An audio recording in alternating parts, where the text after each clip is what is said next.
Hello friends and welcome to Pawan Puri's Pit Stop and to another exciting video on badminton. And in today's topic we're going to talk about on how to cut the badminton racket strings or on how to cut strings of a badminton racket before we think of restringing the racket. तो आप लोग सोच रहे होंगे कि आखिर ऐसी क्या ज़रूरत पड़ गई कि मैंने ऐसा वीडियो बनाया।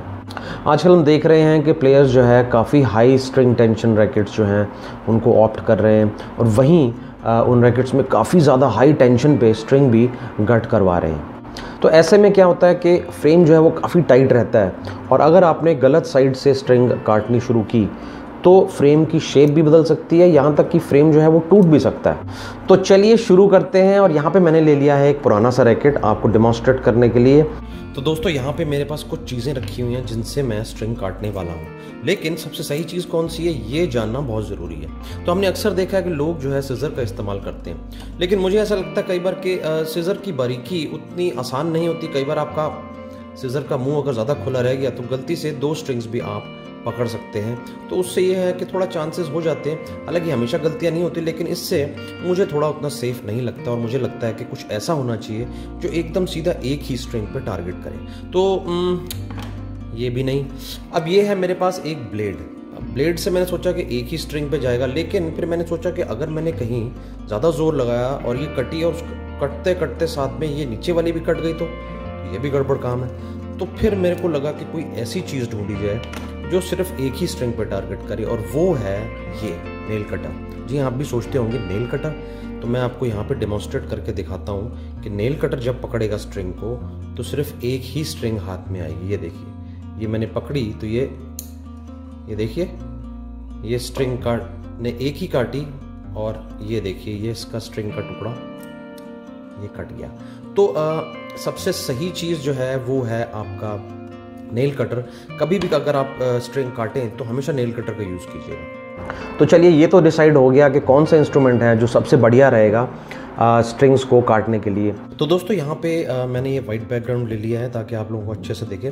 तो देखिए सबसे पहले आपको बेसिक ये समझना ज़रूरी है कि ये जो एरिया होता है रैकेट का, सेंटर नहीं, ये जो एरिया होता है ये एरिया रैकेट का सबसे ज़्यादा जो जिसे हम स्वीट स्पॉट कहते हैं वो ये रहता है। तो सबसे ज़्यादा इम्पैक्ट जो है, सबसे ज़्यादा फोर्स जो है वो यहाँ से लगता है। तो इसका मतलब यहाँ के एरिया की जितनी भी स्ट्रिंग्स हैं, यानी कि ये एरिया जो है ये सबसे ज़्यादा इम्पैक्टेड होता है। और वहीं पे ये वाले एजेस भी, जहाँ पे ये मल्टीपल लेयर्स आप देख रहे हैं स्ट्रिंग्स की ये रोल हुई हुई हैं, तो ये एरियाज जो हैं सबसे ज़्यादा जो हैं इम्पैक्टेड होते हैं। तो ऐसे में हमने ध्यान ये रखना है कि हमने सबसे पहले तो जो हॉरिजॉन्टल स्ट्रिंग्स हैं उनको काटना होता है, क्योंकि यहाँ सबसे ज़्यादा फोर्स होता है। लेकिन हम काटेंगे सबसे पहले सिंगल स्ट्रिंग। जी हाँ, सारी स्ट्रिंग्स नहीं काटेंगे, सिंगल स्ट्रिंग काटेंगे ताकि रैकेट को थोड़ा सा आराम मिले, एक थोड़ा सा हल्का सा लूज हो। फिर हम उसे दूसरी जगह से काटेंगे। फॉर एग्जाम्पल ये देखिए, ये स्वीट स्पॉट की एक जगह है, यहाँ से मैं ये पहले मैंने यहाँ से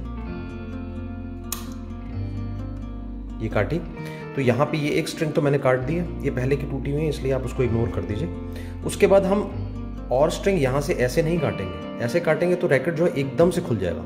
तो वैसे नहीं करना, अब थोड़ा सा इस जगह का प्रेशर कम करना है। तो उसके लिए अब हमने यहाँ से एग्जैक्टली ये जो पॉइंट ये देख रहे हैं आप, एज जो है एकदम से जो राउंडेड ऑफ है वो हर रैकेट में होता है, तो वो आपको देख के पता लग जाएगा। तो इसके मुकाबले में यहाँ पर जो स्ट्रिंग है उसके बाद आप ये काटेंगे। देखा आपने देखा रैकेट कैसे खुला ये मैं स्लो मोशन में दिखाऊंगा अगर आपको दिखा सका तो। वैसे ही उसके बाद इसका प्रेशर और कम होगा। तो अब हम देखते हैं कि यहाँ के 2 प्रेशर तो कम हो गए, लेकिन यहाँ पर भी थोड़ा बहुत प्रेशर पड़ता है इस जगह पर भी। तो अब हम पहले तो हॉरिजॉन्टल स्ट्रिंग्स काटने के बाद अब हम ये जो है इसको एक तरह से प्लस के साइन में जो है प्लस की तरह से स्ट्रिंग काटेंगे, प्लस ये एंड देन दिस। तो उसके बाद हम काटेंगे यहाँ की आसपास की एक स्ट्रिंग, ये देखिए डिफरेंस देखा आपने। उसके बाद हम काटेंगे यहाँ की स्ट्रिंग, ये देखिए रैकेट आप खुद देख रहे होंगे कैसे खुलता जा रहा है। तो इसी सीक्वेंस में हमने थोड़ी थोड़ी करके उसके बाद हम इसके ऊपर की स्ट्रिंग काटेंगे और वहीं इसके नीचे की एक स्ट्रिंग काटेंगे।